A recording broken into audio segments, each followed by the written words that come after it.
What's going on, J-Rock? Feeling in the house?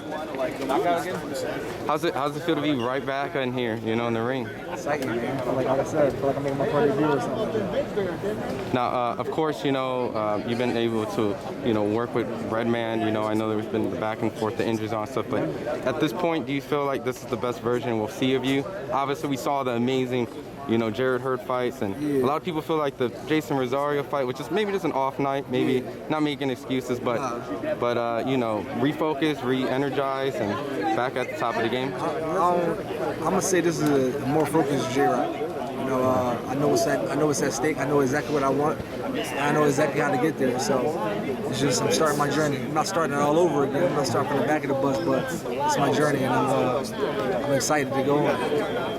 What did you learn from the Rosario fight that now coming into this? Was it just overconfidence then? Did I wasn't overconfident. I knew it was a tough fight. I learned a few different things. I don't want to necessarily indulge into everything I learned, but just know I got the lesson.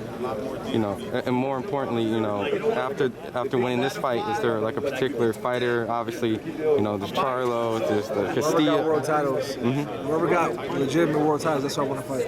You know, would you say one's a little bit easier than the other, or one style matches a little better between the two? Whoever got legitimate world titles, that's what I want to fight. I don't go picking and choosing. That's not for me to decide. It's two fighters that's right now. It's the world champions at 154 pounds, and that's what I'm willing to fight. Either or. Rock, what do you know about your opponent going into the fight?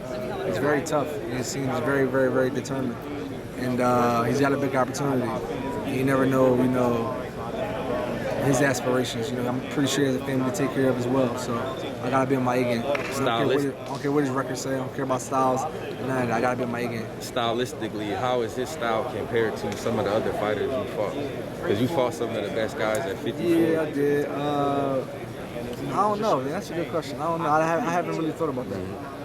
Have you been checking out kind of like why you haven't been fighting, studying fights? Do you film study? Do you watch other fighters and see? I see you active on Twitter. You always got a good opinion on Twitter. I'm just a boxing fan in general. You know what I mean?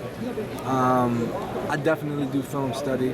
I don't watch my opponents too much because a lot of times you be watching not an updated version of the opponent. You know what I mean? So I can't watch a fight from 2017 is about to fight 2021. Right. You know, but I will go and check a few things out, see how he does certain things, you know, see how he moves, see how he slips, see when he get tired, see when he pick up the pace, stuff like that. But I don't dig it too much. Do you think people will remember your resiliency, being that you keep coming back and you keep, you know, you're still committed to this. You still want to win. You've been in with some of the best guys, and you always there. How do you feel like people notice that about you? Because I definitely notice that. I think they do. I think they do. Will it be remembered? I mean, I think I'm not done yet, so I'm not sure. I think if it end like how I wanted to end, then I'll be remembered like how I want to be remembered. But I got some work to put in to get those results. And I know you focused on your fight, but what was your opinion on the Charlo and Castano fight, being that Charlo is definitely, they're both going for undisputed, and it ended up being the draw. What was your thoughts on that? Pretty much see my thoughts on myself. It was a really entertaining fight though, and I think both fighters are really good fighters. Do you think you'll be the only person that fights both of the Charlos? Trout football for. Oh yeah, right. But like I said, I want to fight whoever got world title. When do you think you're gonna make that move to 160? I know that, you know, you've been maintaining 154. You haven't had any weight issues, anything like that. But I think you mentioned in an interview a while back that you were thinking about moving at 160. You know what, man? I'm gonna go up when all the okay. So right now, 60 is like no man's lane. Nothing is happening at 160 pounds. Nobody won't fight each other. You got Andre, the zone, Charlo here. You got somebody Triple G over there.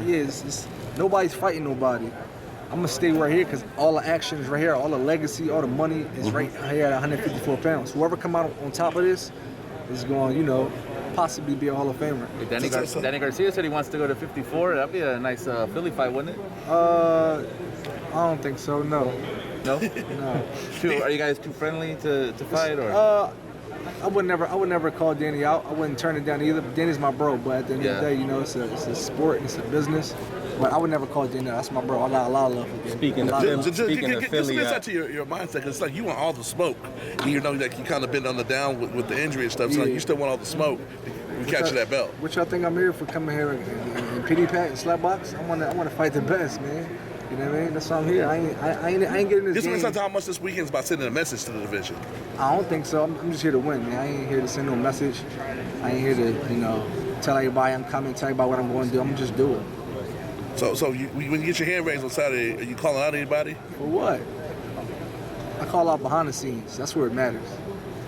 You know what I mean? I call Al out. Yeah. Saturday night, you know what I mean? Now, real quick, with the whole Danny thing, don't you get tired of the whole Philly against Philly thing? I know that happens a lot more often. People don't really. That's just the kind of city. That's just the kind of city it is. I don't necessarily get tired of it because nobody really mentioned me or Danny Garcia together. Correct, but just Philly fighters in general. I know you know the politics and stuff. Yeah, They kind of always pin you guys to kind of like fight each other. Yeah, just to kind of. Well, that's how it was. I don't want to say things like that no more. I think, well, you know, I'll take that back because got a good real local fight about to take place in a few months. I think Paul Crow was fighting Mark Dawson. Yeah. It's a real good local fight. Yeah, Philly.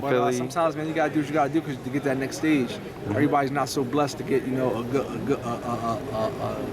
to get signed right out the gate from the amateurs and get built up like a blue chip prospect. Sometimes you gotta do what you gotta do. So, speaking of that, can you reflect? Some people believe that Jerron Ennis can beat Terrence Crawford, Ugas, or Spence right now. What is your thoughts, being that you've grown up with him to a degree and seen him firsthand? I think he's right there with those guys. I think he gotta get the right opportunity, and he gotta like get in position to force those fights. You know, I think he, man, all he needs is an opportunity. That dude is good. He's really good, and I want everybody to know it, but it's like, you know, everybody want to see him like do it. But he's still a puppy, man. That dude 22, 23 years old, he's a little baby, man. I gotta give it some time.